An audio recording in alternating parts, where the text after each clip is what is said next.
So I just ask them, tell me what's unique about them and their assignments that they're doing. So you have U.S. Forest Service, you have Bureau of Land Management, you have Bureau of Indian Affairs, and then you have whatever local and state entities there are. And so it's a huge issue. If I do a post-shooting debriefing, I invite the spouse, because how did you find out? What are your concerns? There's many things that we can build a toolbox for our first responders, for anybody. We all need a toolbox to deal with life. And so the more things we can put in your toolbox, the more resourced and ready you are for what your career brings and life brings.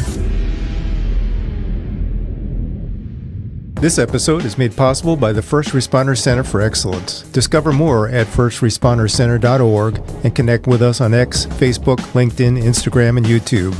Welcome to Responder Resilience. Continuing with our Clinicians Masterclass series, we're going to dive deep into the fine points of working with such groups as wildland firefighters and the unique branches of law enforcement such as Border Patrol and the U.S. Marshals. Our guest is psychologist Dr. Robbie Adler-Tapia. She's going to guide us through the unique challenges and stresses that these responders face in their work.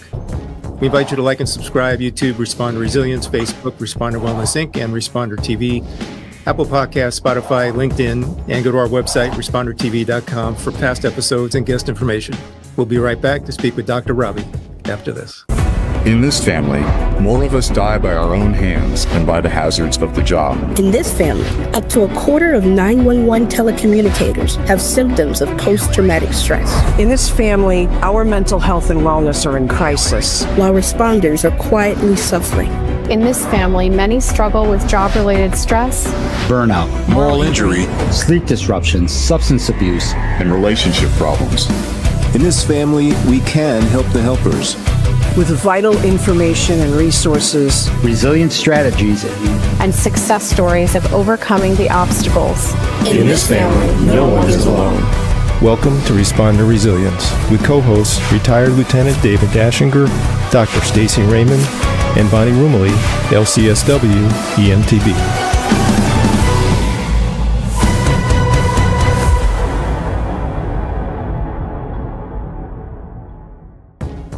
We'd like to welcome back Dr. Robbie Adler-Tapia. She's a licensed psychologist. She began her career as a firefighter and an EMT, and initially she studied nursing before transitioning to psychology. She's the author of One Badge, One Brain, One Life, Preventative Maintenance and Brain Health Training for Emergency Responders, and her workshop, Haunted, educates therapists on supporting emergency responders. Currently, she serves as an employee assistance provider for law enforcement, firefighters, and emergency responders, and she's the founder, clinical director of FIRST. As an EMDR therapy trainer who was trained by Dr. Francine Shapiro, she's delivered training since 2005, spoken at numerous conferences, including EMDRIA, ISSTD, ERAP, and the National Fallen Firefighters Foundation. Dr. Robbie, welcome back to Responder Resilience. Thank you. Good morning from Arizona. Good morning. Thanks for getting up early today. Yeah, definitely. It's good to see you. You too. You too. Thanks for having me back. Always. So let me start, Robbie, by asking you if you could tell us a little bit more about working with the unique branches of law enforcement, such as Border Patrol and U.S. Marshals, any other branches that you have experience with. What is that like, and what are the similarities and differences working with them compared to, say, the more municipal police officers or state police? Well, first, there's as much diversity with any of these folks. About half of them that I work with are also military veterans, so they have that history as well. So, some of them are under state laws, some of them are dealing with federal and state laws, depending on their jurisdiction. So there's a lot of different things going on. And so in Maricopa County, where Phoenix is, where I'm at, there could be 17, 18 different law enforcement entities on duty at any point in time and trying to interface with each other in a huge city.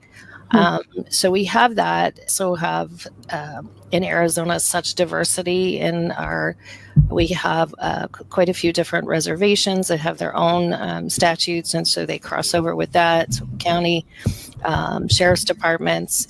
The other thing too is with some of our sheriffs at least are elected. versus appointed. And so that's the other thing. They're having to deal with political overlay. So the other thing is that as one of the big border states in the U.S., it frustrates me to hear people talk about all the border issues that have never actually been in a border. Each county is different. And so there's a huge landmass in Arizona of the border with Mexico that is actually federal reservation land. So that creates a whole different issue for our law enforcement and first responders.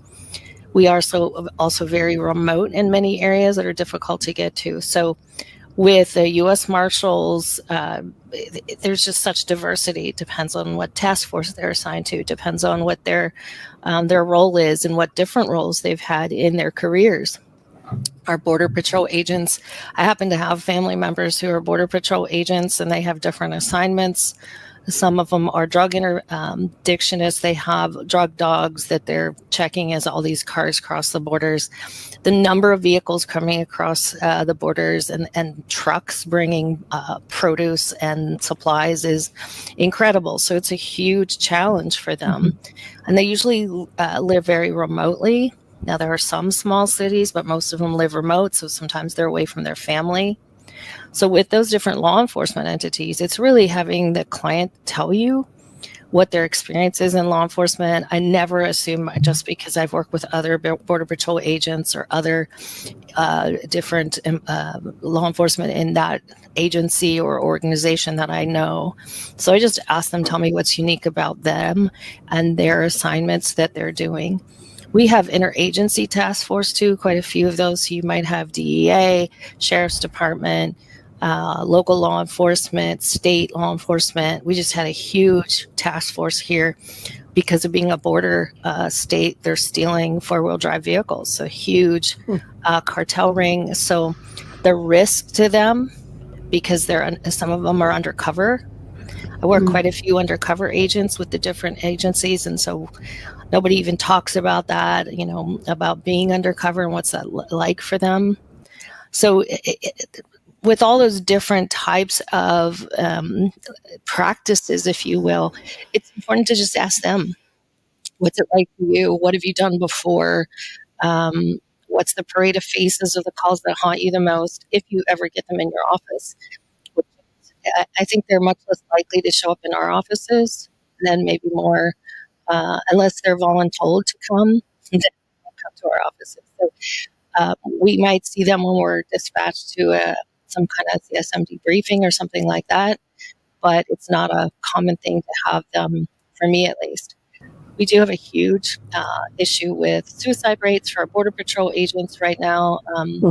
My one brother-in-law makes the plaques for those Border Patrol agents who die in the line of duty. So unfortunately, it's an impossible job for Border Patrol agents right now. Some of them may be assigned to when we were separating kids from their families, and I'm not making political statements. I'm just talking about what the street level bureaucracy, the challenges for people on the ground. And so having to keep these young children in cages, sometimes in hotels and they're having to take care of kids. And that's not what they signed up for. That's not what they're trained for. And that's been particularly challenging as well. This is First Responder Center for Excellence Managing Director Frank Lieb, inviting you to Music City, Nashville, where a critical conversation awaits. Join us for the Fire Service Mental Wellness and Suicide Prevention Symposium, March 20th and 21st, 2025, at the Renaissance Nashville Hotel. Don't miss our opening reception on March 19th at the Country Music Hall of Fame, a great way to network and kick off the event. Prepare for tomorrow with tools you can use today. We've lined up an incredible group of speakers, including Thomas Joyner and Dr. Sally Spencer Thomas, as they share the roadmap to support our brothers and sisters on the front lines.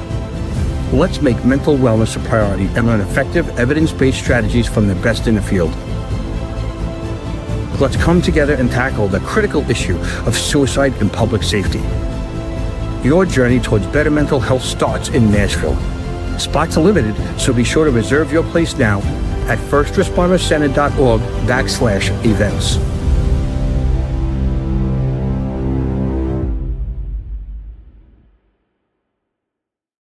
Robbie, I'm glad that you brought the point up for the therapist listening about asking the client what their experience is. I would imagine that some people might be scared to ask, or they feel like they're being intrusive if they ask. But I think the point you're making is really an important one. If you don't know something, or we shouldn't be assuming as therapists, and even on this podcast, just because we have a lot of information doesn't mean we have it all or know it all. And so I think as long as we all have that growth mindset of constantly learning and looking at the individuals for what they have and what they stand for and what they have to do is really important. I wanted to segue. So you've worked with a lot of different types of law enforcement agencies, but you've also done a lot of work and talking with hotshots and some of the wildland firefighters. Could you talk a little bit about some of that work and those experiences? So I've worked with them a lot, and I dispatched quite a bit when I was working with the National Fallen Firefighters Foundation. And I happen to live in an area with U.S. Forest Service. In half of my life, it lives out in the mountains, and we have, it's all, the coverage is wildland fire. So you have U.S. Forest Service, you have Bureau of Land Management, you have Bureau of Indian Affairs, and then you have whatever local and state entities there are. And so it's a huge issue. And it could go from a local fire to a state fire to a national fire very quickly. We saw that with Yarnell, with the fire here. You know, how quickly and the communication when you're out in a really, really remote area is difficult. So with those folks, like the hotshot crews, they're out in teams. And what's interesting, and I had mentioned, I'll send you some pictures to see with a hotshot crew, because it's so different than structural or residential fire departments. You know, they're not wearing a mask. They're not wearing, I mean, they're out in really rugged gear, carrying what they can on their back, setting up like their camping gear where they're at, and they may be deployed away from their family for extended periods of time. I do have some pictures because there was a wildland fire camp about 8 miles from my house in the mountains. We had a huge fire, and it came right up to about the road next to my house. And you know, they're just doing amazing work in really, really remote and difficult areas. Climbing, they're incredibly fit. They're incredibly just resilient. And so when they're out on those fires, they're camping. Mm-hmm. They set up whatever they have. They set up these huge camps. They literally have their own mess halls and their own police departments and their own postal service, everything on these camps. So they just roll out these camps. So I got to work with the rangers. So they don't have fire chief. They have rangers with the U.S. Forest Service. And I could be wrong. So I'm sure there's listeners who are going, that's not quite right. You know, this is what I've learned in working with the U.S. Forest Service. So, you know, the one thing you can count on is things are constantly changing. But their ability to just go out in a remote area and take care of something, like we have a fire right now, which usually the fires were like summertime, like May to September. But there's a fire about at 20 miles from my house right now. And so here they are out and putting these fires out. So sometimes they have land, you know, they're not necessarily structural fires. They're either ground fires or they're aerial fires. So we have the ashes in the air dropping on the roofs of the cabins and the houses there that are in a remote area. We had the Tinder fire, I think was like 2018, 2019. I could be wrong about the dates, but we lost 40 homes in where I am. And it was amazing to see it afterwards. The houses that had metal roofs didn't burn because the ashes, but the homes that had other kinds of roofing, shingles, they burned to the ground. And so you see this landscape that's just like a landscape of the moon where everything just burned out in the homes. And then you'll see a completely pristine home, but it usually had a metal roof or some kind of system. So we had literally boots on the ground. You could see, because in April in this fire, it snowed. So we have folks from down here in the Phoenix area where it doesn't snow, up there fighting fires in the snow in April with a wildland fire. So the weather makes a huge difference for these folks as well.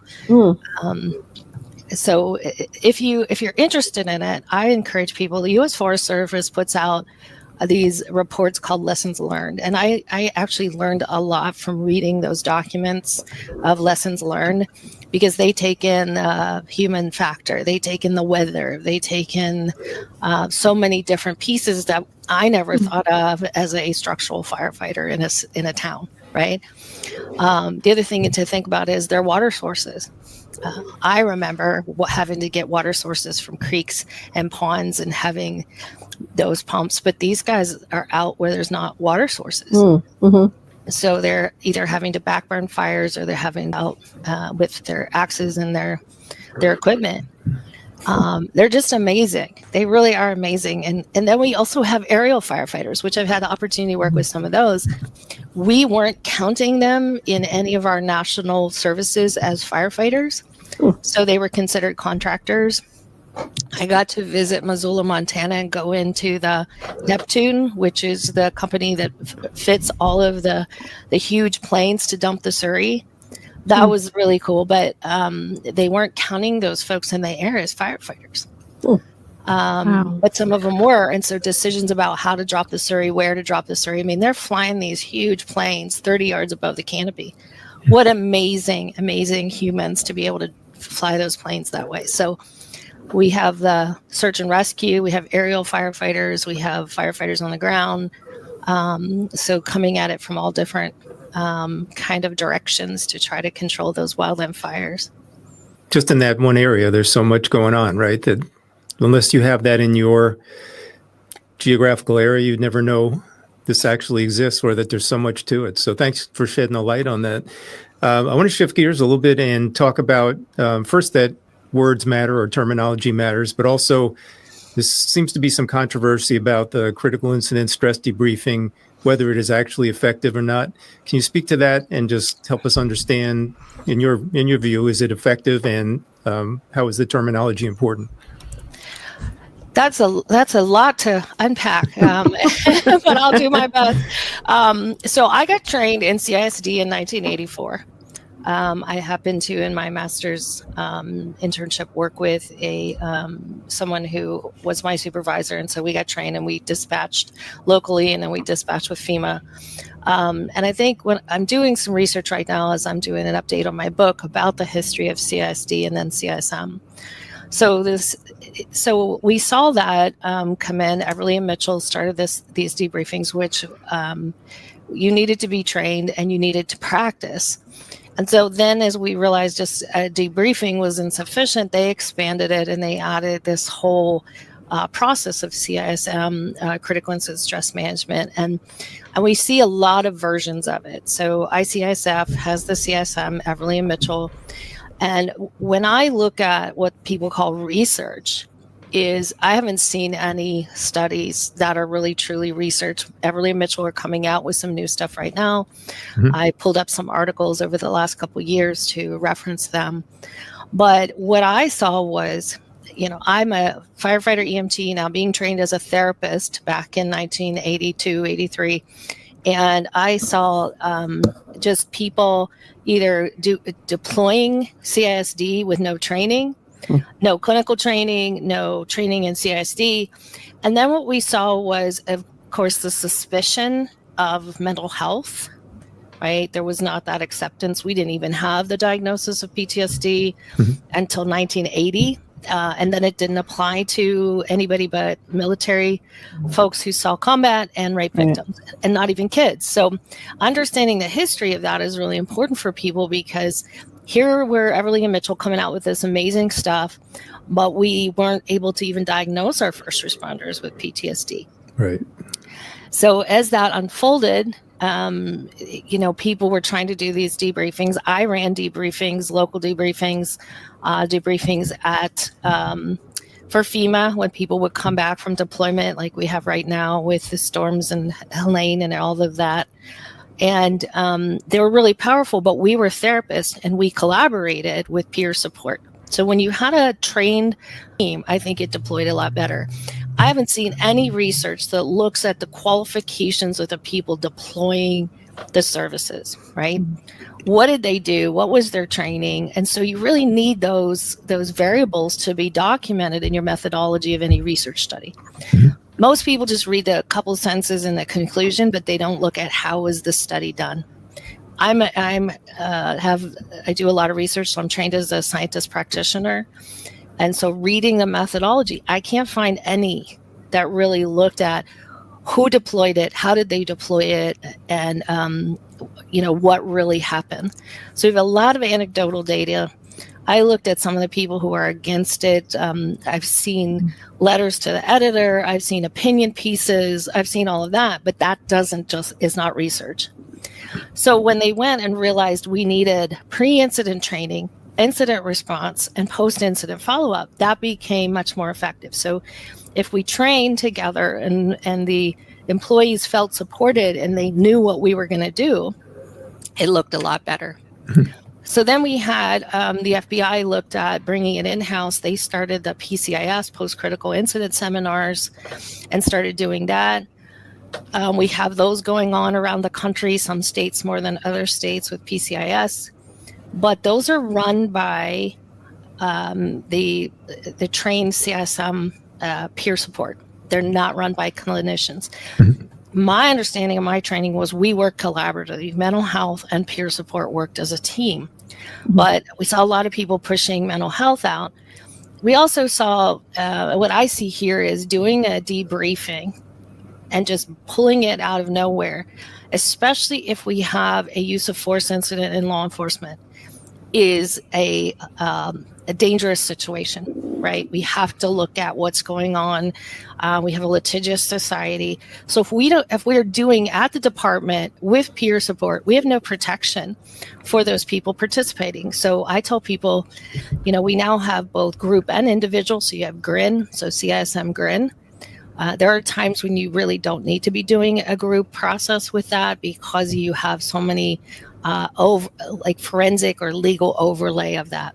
There was a recent ruling by a judge, I think in Boston, and Bonnie, you saw me, I posted that, and really he waived any kind of privacy and made these debriefing folks from a CSM testify.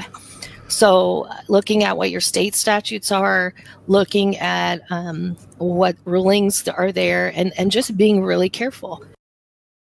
As firefighters and first responders, we're brilliant at the basics. We master the art of stretching the line, and we excel at being there for those who need us most.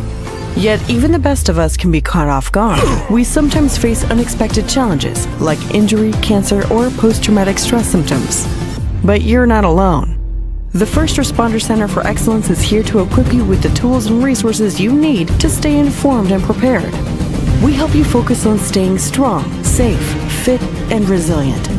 Optimize your performance with cutting-edge health, wellness, and science information, from fitness to nutrition, medical evaluations to behavioral health, cancer awareness to cardiac health. We've got you stronger together. Discover more at firstrespondercenter.org and connect with us on X, Facebook, LinkedIn, Instagram, and YouTube. The First Responder Center for Excellence. Equip yourself with excellence for every call. Now, we're trained in HIPAA, we're trained in privacy and confidentiality, but taking CISM training as a peer support doesn't necessarily train you in how that works.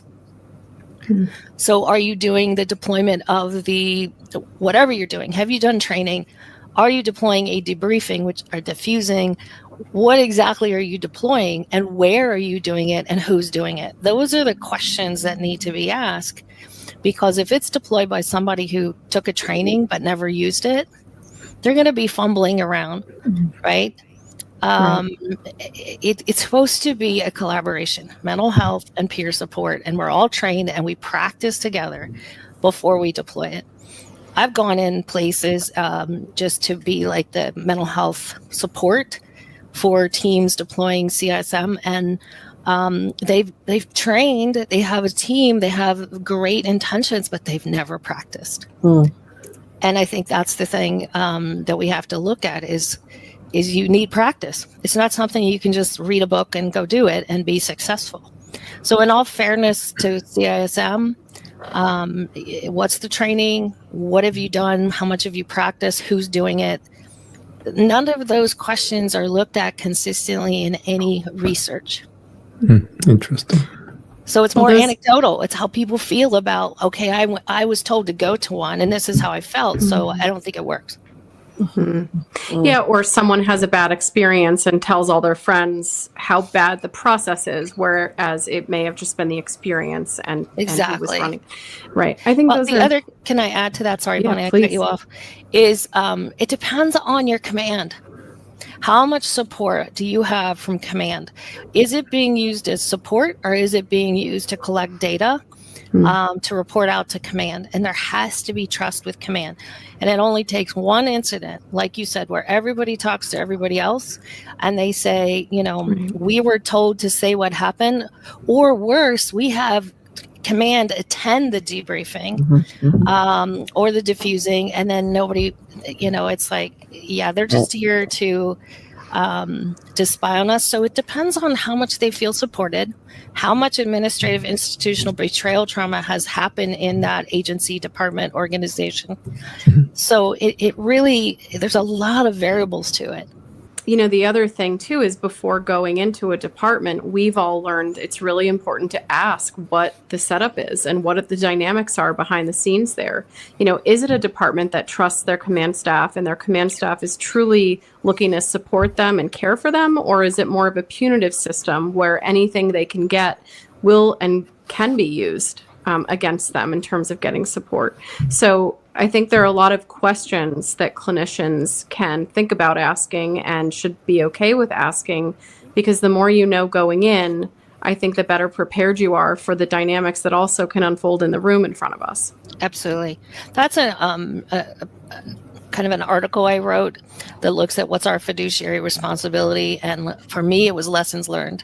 It's more about what questions you need to ask versus, you know, people go in with the best of intention and a good heart, but that can backfire, and really building relationships. So I have the honor of working with an amazing group of, they're all law enforcement. One has law enforcement trained as a therapist, and there's 4 of us that get to go. One of them was a retired chief who's an ICIF trainer. I love the opportunity, but we know each other. We've done this a lot. We've gone in, we kind of get what each one is going to do. But when you go in with complete strangers that you've never worked before and they don't know you and you don't know them, that makes it a lot more difficult. And that's why collaborative training, interagency support in those can work really well. I've also invited them, and if your therapist wants to do that, I've invited them to come to my office. I have enough room in a group room to do that. And I think sometimes you have to look at, should we do it at an agency location or should we do it somewhere private? And I think that makes a huge difference too. I know a lot of people who are doing these unofficially. They'll get together at somebody's house. They'll get together somewhere because it's the camaraderie. It's the support. Those are some of the crucial pieces of it that I think people don't realize. What was your role? Where were you on the scene? But this ruling, I think, out of Boston said it was just about law enforcement getting together to get their story straight. So that's why he didn't support the CSM privacy piece of it. I've seen it just make a huge difference. And I'm going to talk as an EMDR clinician here for a young man that I had been involved. I had heard the stories in individual debriefings with multiple officers on an incident. And this officer was devastated because he didn't shoot. And he felt like he failed. He believed that he was a failure and I'm not good enough and I can't be a law enforcement officer.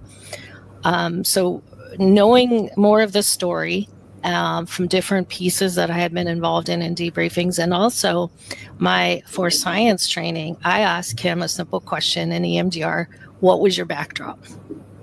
Just noticed that in EMDR. And he realized, I could see it just hit him. He couldn't shoot because his backdrop was another officer. But that part didn't connect for him, and he was devastated. He was depressed. He wasn't sleeping. And so those kind of pieces, pulling that together, I can tell you lots of examples of that where they have made all the difference for someone's health and wellness and brain fitness following a really awful critical incident. Right. Calling all mental health professionals, join us for the Clinician Masterclass series working with first responders and empower your practice with expert insights and actionable strategies brought to you by the Responder Resilience Podcast. This isn't your typical podcast. Dive deep on working with EMS and 911 personnel with seasoned therapists Dr. Nicole Navega and Bonnie Rumely. Sonny Provetto shares specific knowledge and tools to support police. Dr. Stacy Raymond offers professional insights on working with veterans. Dr. Robbie Adler-Tapia covers working with firefighters in a clinical setting. And Dr. Kristen Weldon explores cultural competency and the fire service. Get ready to transform your practice. Subscribe and stream anytime on our channels, YouTube, Facebook, LinkedIn, Apple Podcasts, and Spotify. Stay in the loop and sign up now at respondertv.com.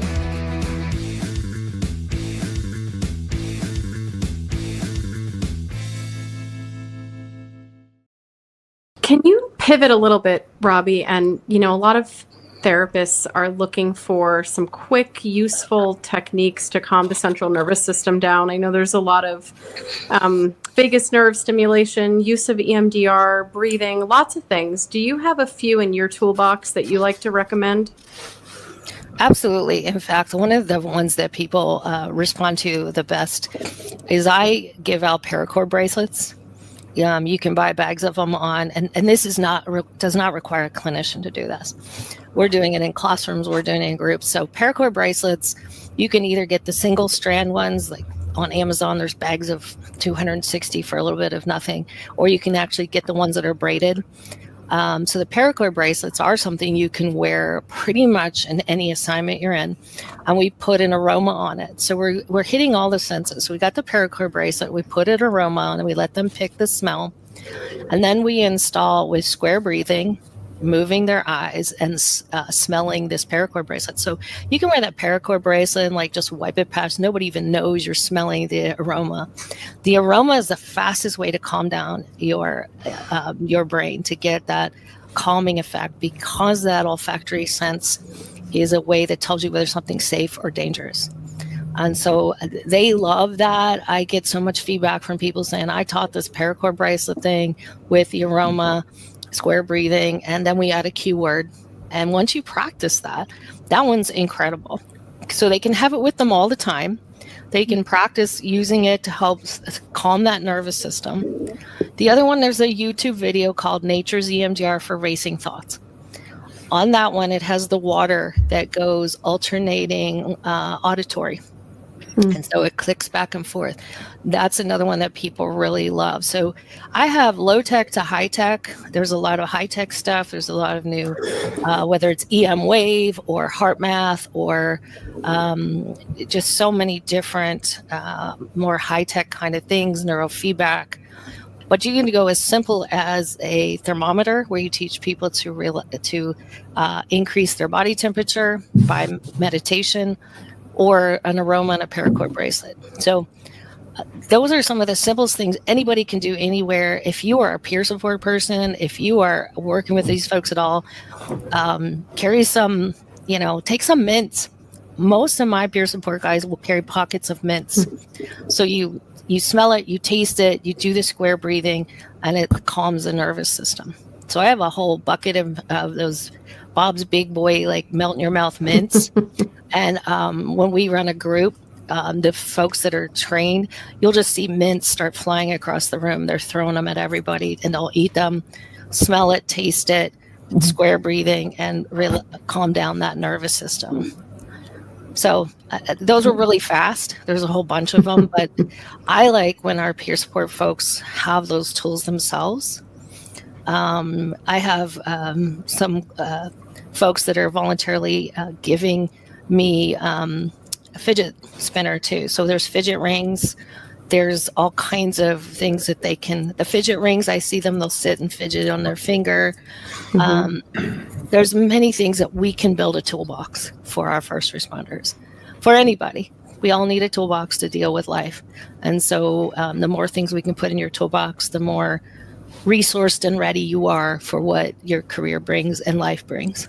So I'd just like to jump in with a different topic that we don't really hear much about. And can you comment on what should a clinician know about working with a spouse of a first responder and or the children of a first responder? What should they be thinking about, focusing on? I think it's a great question.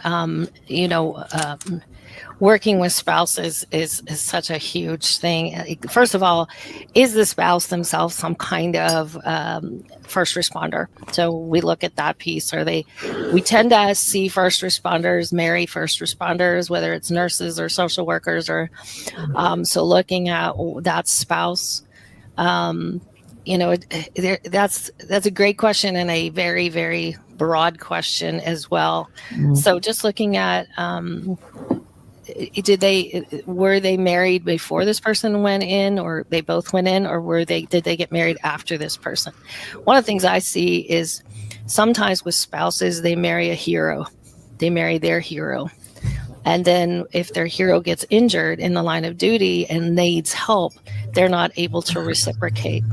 And we see that relationships fall apart as people are injured in the line of duty, physically, brain fitness kind of stuff. And so it's heartbreaking. So if work is bad, but home is good, or work is good and home is bad, but if they're both bad, you got trauma in the line of duty and you've got discord at home, that's very difficult. So seeing people struggle with that is heartbreaking. There are some great things out there, some books. There's the is it Code 4? And I have the books here, but I can't reach them at the moment. There's some great stuff out there. I married a cop. I love a cop. I love a firefighter. Really looking at how much support we give them. And it depends too on the department. It depends on the assignment. My mom has been a fire chief wife for 65 years, and it's all volunteer. But you see it, they make some adaptations, and some can and some can't, where you just know they're going to go. So I was on the phone with them. They're 86 and 88, and my dad still goes to calls. He knows where everything is. He's got the keys to the turnpike in Pennsylvania. He directs traffic. He knows everybody. He knows where all the fire hydrants are, all that stuff. So I see her switch gears. She knows he's going because he dispatches from home most of the time, and she just steps up and takes over. Many people, though, are if you're, for example, if you're working for any kind of city or a municipality, you have to see spouses jump in and adapt, because like here they're doing 4896. So you have a spouse who's there and then they're gone, and then they're back and then they're gone in fire service. So on one end, you have your spouse who's gone significant amounts of time around the clock. And so you may have to step up and deal with the kids. That's the same thing with our military who deploy. You have periods of time where you're single parenting, you're running the household by yourself. Then that person comes back from deployment. Now you have to adapt. Then they go again. And so that happens first military. And then it happens a lot with our wildland fire, because they deploy. They deploy to a fire. They are gone. Whereas structural fire kind of thing, they might deploy for 96 hours, but then you know where they're at. You could probably go find them if you needed them. You could talk to them on the phone, and they're gone, and then they're back, and then they're gone again. So families have to be very adaptive to those kind of roles. Kids as well. I was used to my dad. You heard the tones, the hot tones in the monitor, and we all knew the hot tones. That monitor has been on since before I was born, and the only difference now is it's louder. We have to tell them to turn it down. But, the hot tones go on. We all kind of shift gears. It's like we can ignore all the other tones, but his hot tones, and you're like, oh, it's automatic. You don't even think about it. So that just drop everything. Dad's going to go. I started going with him to the calls. So I was, we just drop it and run. Unfinished meals, missed activities, I remember the one time we made my dad not carry the pager, the monitor thing that he carries was my sister's wedding. And so he wasn't allowed. I know it was hard for him, as a kid. So I can speak to it, watching my mom, watching some of my sister-in-laws and some of my nieces and nephews who have family members in military and public safety and fire. But as a kid of a fire chief and granddaughter of a police sergeant, now it's been a long time, but I still know now when I work with kids that if you're the child of a firefighter, they're heroes. If you're a child of a police officer, you don't tell, because of the culture of social media and everything when it comes to that. And I had the same incident because I'm old enough that my dad was a veteran, but a veteran during Vietnam. And so we didn't tell that he was a veteran. I remember how weird that was. So now it's good to be public with your parent or your family being in the military, being a veteran. That's respected. It wasn't, but it is now. So our law enforcement are this generation's Vietnam veterans. And so just how the culture responds to that. There's a joke people say, if you go in a restaurant and there's a group of firefighters and a group of cops, people will spit on the cops and buy lunch for the firefighters. And so that kind of mentality, having your head on a swivel all the time when you're in law enforcement, because you don't know if you're even safe in your marked vehicle, if you're safe in uniform. So seeing that affect families and kids. I had a young man whose dad was in a shooting, a young man, I think he was about 14, and he was on the spectrum. And it was devastating to him when he went to school and the kids were telling him that his dad was a murderer. And so looking out for that, what's it like, teaching spouses about what they're going through, having support is important. So having spousal peer support is really important. But then also, how do we help the kids deal with this? So I have a couple books. My kids helped me write some coloring books, especially for kids whose mommy or daddy die in the line of duty. Or we have one, something bad happened to me and my family. And it's a coloring book to help kids kind of talk about what it's like to be that way. I have some too where one of my police officers, his son was at a baseball game and there was a shooting, and they told the people at the baseball game that there was a shooting and his dad was in the shooting, but they didn't know his condition. This little boy spent hours thinking his dad was dead. So now every time dad leaves for duty, the kids come out, and they salute him and make dad take a picture. So they have a picture the last time they saw him. So being aware of that, what are they hearing at school? What are they seeing in the media? And it changes from when they're tiny to when they're teenagers and young adults. Sometimes they follow in their parents' footsteps. Other times they don't want anything to do with it, and they even hate what their parents do. So it can be a conflict between kids and parents. So I think that's the thing is really looking at, if I do a post-shooting debriefing, I invite the spouse. Because how did you find out? What are your concerns? I think the spouse or the significant other's reaction or the children's reaction to a shooting makes all the difference in whether or not somebody's able to make a full return to duty. Because if the family is terrified, the kids are afraid, they're not sleeping, the spouse is terrified, it makes it really hard. The idea of your loved one going out there every day and putting their life on the line is something you have to kind of start to dissociate from. And then we just had a couple incidents here, and you see it also ricochet through departments, through groups, through churches. And so really looking out for, it affects all of us. Well, as we wrap up, I just wanted to ask you to touch on something which I think is going to be of value to clinicians, and that's your workshop, Haunted. Talk about that and tell us how somebody can access that. Well, we've recorded it a couple times. There's some shorter versions. There's some longer versions. I'm getting ready to do the two-day full thing.